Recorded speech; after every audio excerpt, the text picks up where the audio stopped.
Dalam rangka program TMMD ke-110 Kodim 0813 Bojonegoro di Desa Ngerancang dan Desa Jatimulyo, Kecamatan Tampakrejo, Kabupaten Bojonegoro, Komandan Korem 082 CPYJ tinjau lokasi sasaran TMMD di Bojonegoro. Selasa pagi, Kolonel Infanteri M. Daryanto, Komandan Korem 082 CPYJ Mojokerto, selaku penanggung jawab keberhasilan pelaksanaan TMMD ke-110 Kodim 0813 Bojonegoro tinjau lokasi sasaran TMMD.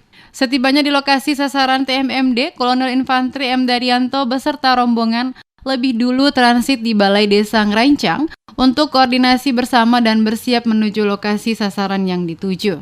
Didampingi oleh Dan Satgas TMMD ke-110 Bojonegoro beserta Forkopimcam dan Forkopimdes setempat. Kolonel Infanteri M. Daryanto datangi langsung lokasi sasaran fisik dan non-fisik untuk melihat kondisi dan progres pelaksanaan TMMD di Bojonegoro.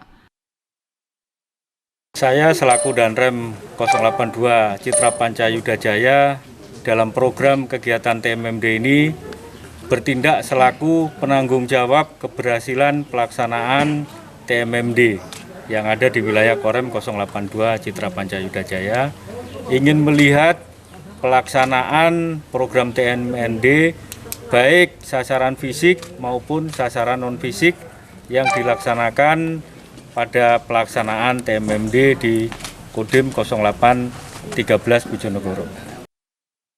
Kolonel Infanteri M. Daryanto berharap adanya program TMMD ke-110 Kodim 0813 Bojonegoro dapat bermanfaat, dinikmati dan dipelihara oleh warga setempat.